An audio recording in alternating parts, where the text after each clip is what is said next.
BJP ক্ষমতায় থাকলে ছাত্র আন্দোলনের উপর লাঠিটা হচ্ছে একটু আধটু আন্দোলন করতে গেলে সহ্য করতে হবে।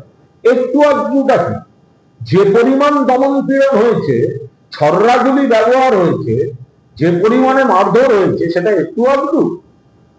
আর বিজেপি ক্ষমতায় থাকলে একটু আধটু, আর অন্য সরকার থাকলে তখন বিজেপি প্ররোচনা দেবে, আর সেই সরকার যদি একান্ত বাধ্য হয়ে ভিড় সরাতে যায় তখন সেটা হয়ে যায় আপত্তি।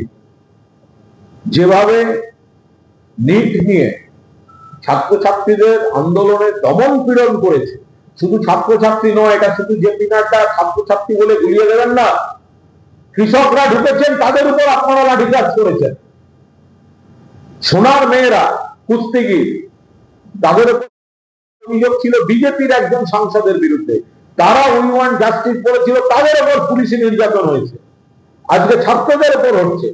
দিল্লিতে রাজধানীর বুকে যারাই গণতান্ত্রিক পদ্ধতিতে সরকারের বিরুদ্ধে প্রশ্ন তুলে বলছেন রাজা তোর কাপড় কোথায়, তাদের উপরই পুলিশি নির্যাতন বিজেপি সরকার করছে।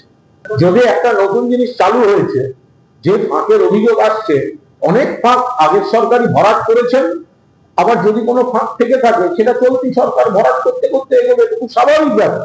একটা নতুন জিনিস চালু হয়েছে এবং সিস্টেমের বাইরে গিয়ে সাধারণ মানুষ, গরিব মানুষের স্বার্থে চালু হয়েছে, যেখানে ঘুঘুর বসা যারা চালায় তাদের চক্রে গিয়ে ঢিল পড়ছে। তো বলে সেখানে নানা রকম ফাঁক তৈরির চেষ্টা হয়েছে, সেগুলো আগের সরকার রুখেছেন।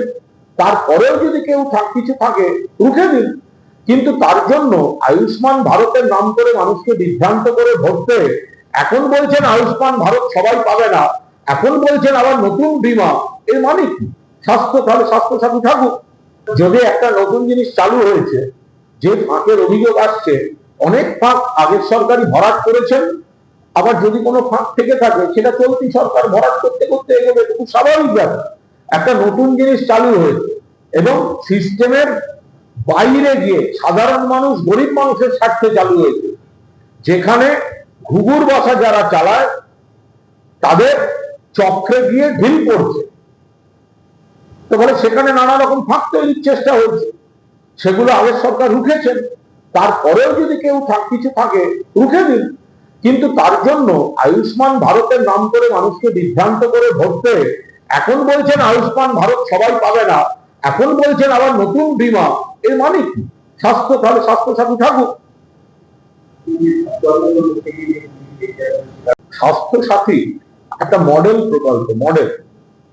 এখন তাকে দুম করে কালিমালিপ্ত করার চেষ্টা করে তো লাভ নেই। স্বাস্থ্যসাথী মমতা বন্দ্যোপাধ্যায় করেছিলেন যাতে সব মানুষ 5 লক্ষ টাকা পর্যন্ত বিনামূল্যে চিকিৎসার সুযোগ পান। এছাড়াও জেনেরিক ওষুধ, বিনামূল্যে চিকিৎসা, নানা ধরনের পদক্ষেপ নিয়েছেন। আমি স্বাস্থ্য সাথীর কথা বলছি। এবার আপনারা ভালো করে একটুখানি দয়া করে বিষয়টা একটু গুরুত্ব দিন। ভোটের আগে কি বলা হয়েছিল? স্বাস্থ্য সাথী বদলে আয়ুষ্মান ভারত। বারবার বিজেপি নেতারা এসে বলেছেন আয়ুষ্মান ভারত কেন করতে দিচ্ছে না, কেন করতে দিচ্ছে না।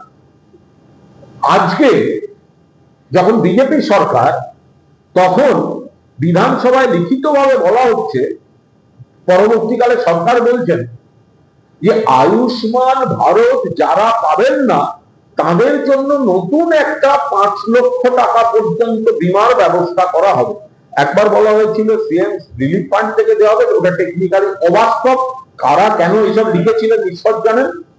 এখন বলছেন আলাদা বীমার ব্যবস্থা করা হবে। তার মানে আমরা যেটা গোড়ার থেকে বলেছিলাম যে আয়ুষ্মান ভারত সবার জন্য নয়, যে ক্রাইটেরিয়া গুলো রয়েছে সবাই পাবেন না। বিজেপি ভোটের আগে বিভ্রান্ত করেছে, ভোটের আগে একবারও বলেনি যে আয়ুষ্মান ভারত সবার নয়। ভোটের পরে এসে বিজেপি বলছে যে আয়ুষ্মান ভারত যারা পাবেন না তাদের জন্য আমরা একটা আলাদা ব্যবস্থা করছি। আরে ভাই, তাই যদি করবে তাহলে তুমি স্বাস্থ্যসাথীটা সরাবে কেন? স্বাস্থ্যসাথী তো সবার জন্য 5 লক্ষ টাকা ছিল, মমতা বন্দ্যোপাধ্যায় করে গেছেন। যদি আয়ুষ্মান ভারত তোমরা ইন্ট্রোডিউস করলে, তাহলে আয়ুষ্মান ভারত যারা পাবে না, এই কথাটা আসছে কোথার থেকে? তার মানে আমরা যেটা বলেছিলাম সেটা ঠিক, যে আয়ুষ্মান ভারত সবার জন্য ছিল না। এখন নতুন করে বলা হচ্ছে যে মুখ্যমন্ত্রী 5 লক্ষ টাকা পর্যন্ত রাজ্যে একটা আলাদা স্বাস্থ্য বীমা আনছেন। কি দরকার হয় স্বাস্থ্য সাথীটাই কন্টিনিউ করুন, মেনে নিন। যেটা মমতা বন্দ্যোপাধ্যায় যেটা মডেল তৈরি করে দিয়েছেন, মেনে নিতে কি অসুবিধা আছে?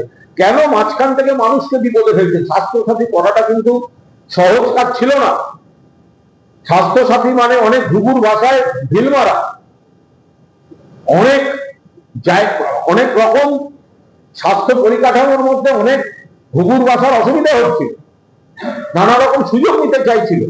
রাজ্য সরকার কড়া হাতে সেগুলো মোকাবিলা করেছেন যাতে মানুষ চিকিৎসাটা পান। বিপুল সংখ্যক মানুষ চিকিৎসা পেয়েছেন। এখন যেটা আয়ুষ্মান ভারত, আবার একটা রাজ্যের আলাদা বীমা, এই কনফিউশন কেন, কিসের জন্য? এগুলো তো জানাই ছিল।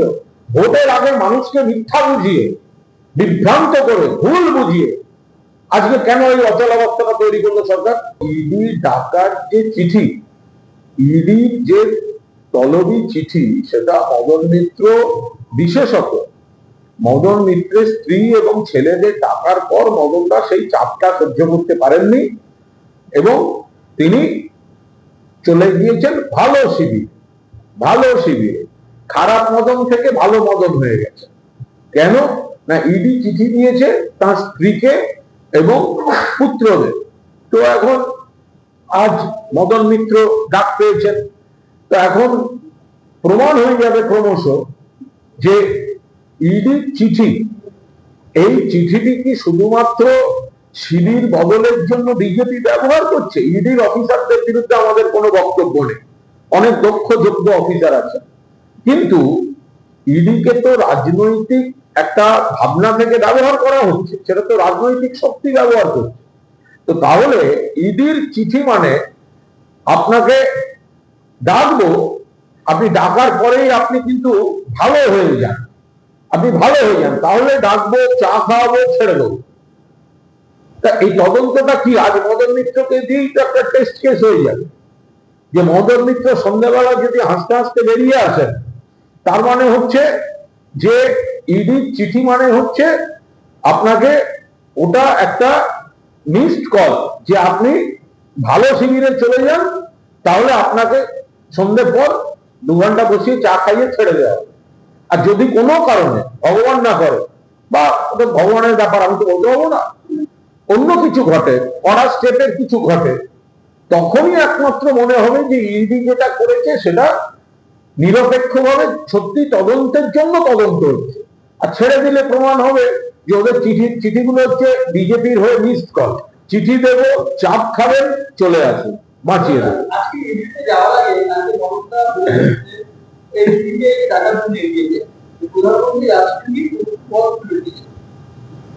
দেখুন, মদন মিত্র 4 তারিখ চিঠি পাওয়ার আগের বক্তব্য আর চিঠি পাওয়ার পরের বক্তব্য, দুটো তো আলাদা।